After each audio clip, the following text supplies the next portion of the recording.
Okay, what's up, guys? So this is TK back again.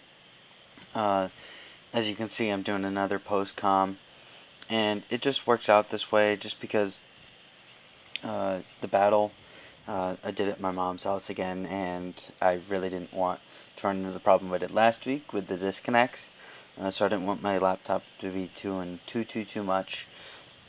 I really wanted to be able to focus on the battle as well, and I had no problem explaining my reasonings last week, and I still remember I did the battle last night, so I really wanted to do it this way, focus on that battle. It was a really tough battle, so I really wanted to go over it and just do a post com. So I'll explain the reasonings behind everything as well.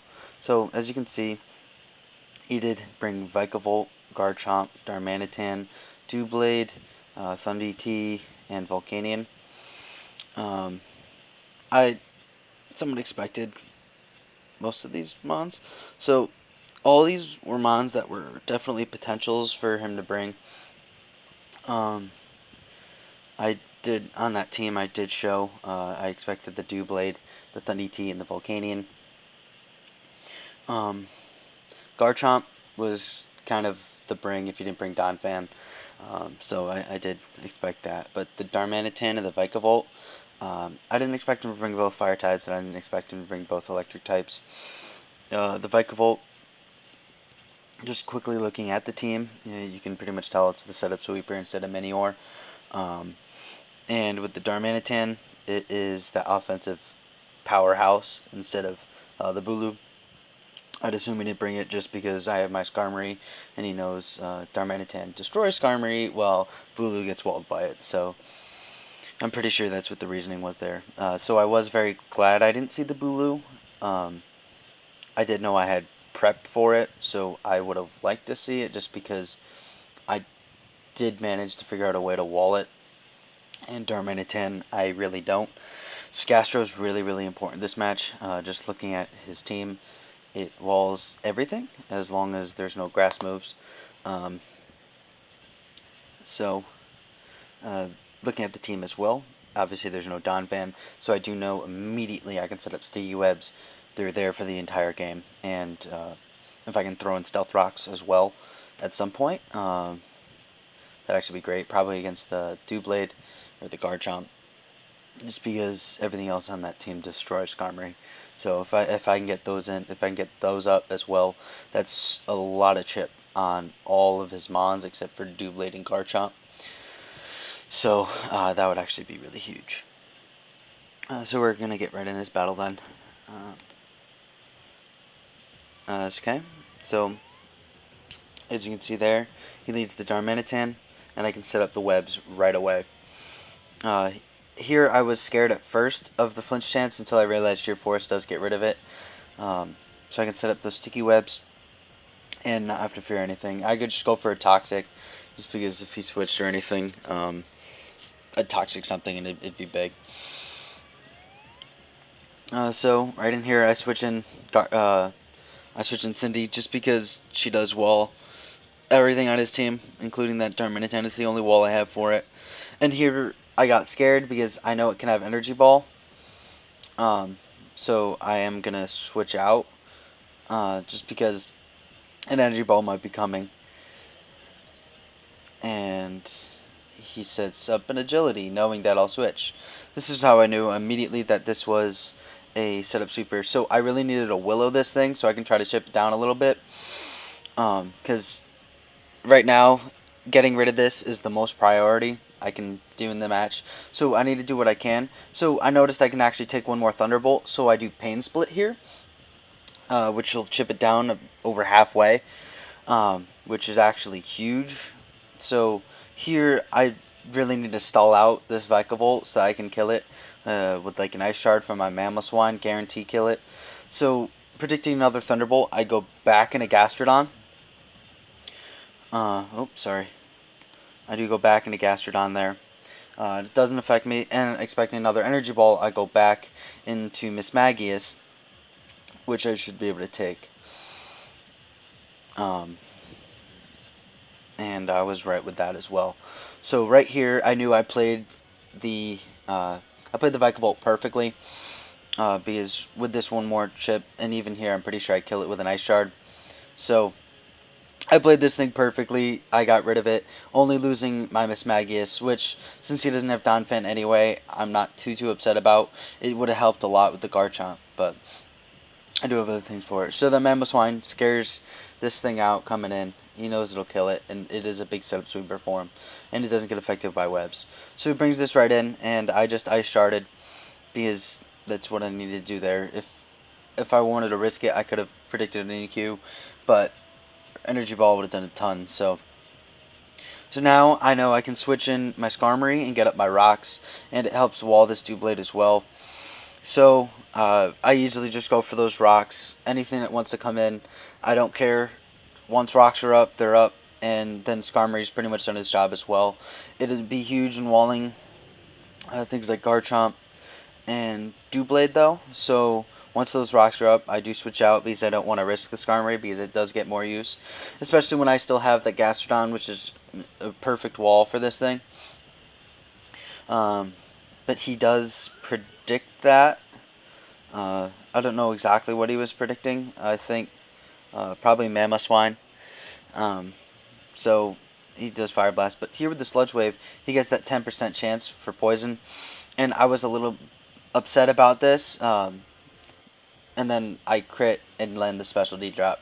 So it paid for itself immediately, and I actually get the roll in my favor. Here, looking back at the match, if I didn't get either of those, it might have been even better for me, just because I would have recovered up to full health more often. But because I do kill the Volcanion with Earth Power, and it does keep missing Fire Blast, which is terrible. But if he landed them, I just would have healed more, and it actually might have been better for me for healing more. You'll see right now as to why. So he does bring in the Thundy T, and here I do learn he doesn't have the Grass Knot. Goes for the Focus Blast, and I go for the Ice Beam, like I said in the prep. This damage right here is huge. Now it's not a threat. It dies to switch in on rocks, and it dies to an Ice Shard. So I do go down here. That was a min roll. That first one was a minimum roll. So I did lose Gaster there, which sucked. I probably would have healed more, knowing. I probably would have healed that first turn, knowing. But I thought he was going to go for that. Grass Knot. So here, I do get scared out. If it's Scarfed, it outspeeds me. So I do switch out in a Skarmory, because Flare Blitz, he's going to take a ton of damage from Recoil, which is huge there. And that allows me to get a clean swap in into Gren, who's guaranteed to outspeed this. And here, I ran the Calcs. Here I actually did run the Calcs, just because Gren's not the tankiest of things. And I checked the Calcs to a Scarf Darmanitan. And I actually live a Flare Blitz. And at this point I did predict the Scarf Darmanitan, just because it would do a bit more work to my team. Because in order for him to outspeed Greninja without webs up, he needs the Scarf, so I figured he would have that. With the Scarf Darmanitan, he can't kill me with anything. Thunder Punch, U-turn, or Flare Blitz. At most, they do around 70% to me. So I actually do this. I go for a Dark Pulse, knowing that I can live one, and I get the flinch, which is super lucky there. And I actually mentioned it in my prep, where one flinch from Dark Pulse can actually change the entire game, and it does that right here. I feel really bad about it, because I did live the one, and it would have been good for him here. But as you can see, I pretty much clean up with Mamo anyway at this point. I would have gotten that Dark Pulse off, and he gets the Sacred Sword there. And then I do live the Shadow Sneak as well. But Mamo did clean up, but these kills all go to Gren now. I feel really bad about the flinch. I did have other moves to kill it. I had the rock slide and I had the gunk shot. Both were guaranteed kills. I just didn't want to risk the miss because Dark Pulse actually had a chance to kill at that point. I think I got lower roll on the Dark Pulse. I think it was like 45 to 55, and it was bad. But as you see, I do clean up with the Greninja. It had the coverage to run against his team. I didn't even end up using the physical moves in that physical set that I had.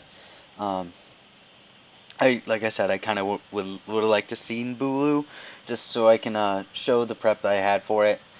I probably should have gone for a rock slide on that Darmanitan, and then we wouldn't have had this huge dilemma with the match with that flinch.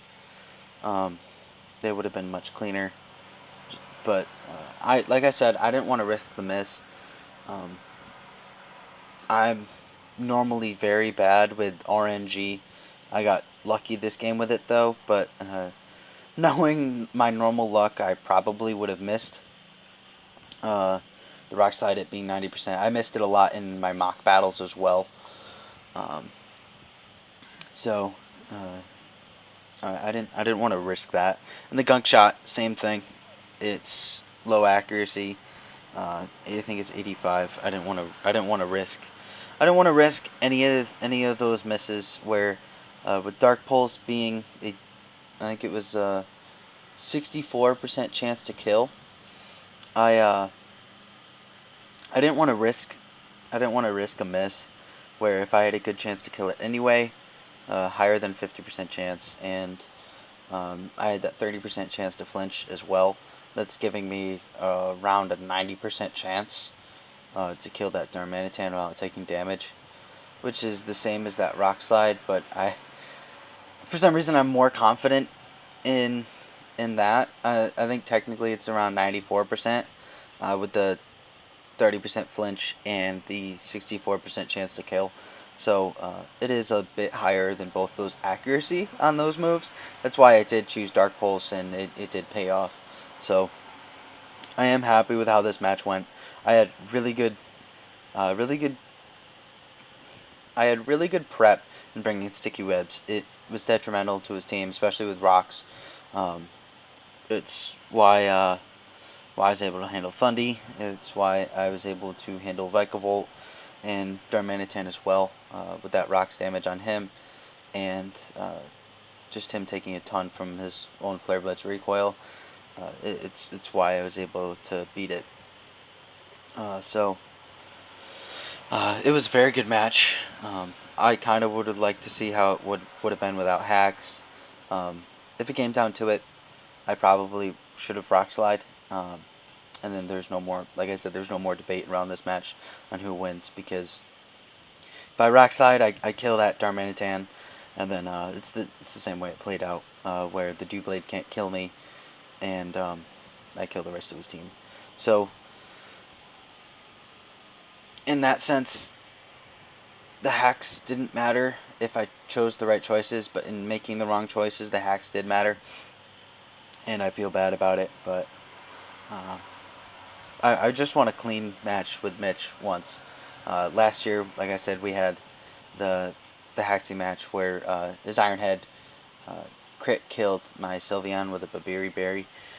And this year, I flinched his Darmanitan. We both like those low percentage chances. So I just want next time, probably in the playoffs this year, because Mitch is a really good battler. I might see him in there. I don't think I'd see him till the championship though, because we are in different conferences. So good luck with the rest of the season, buddy. I know you'll keep doing well. And thanks again, you guys.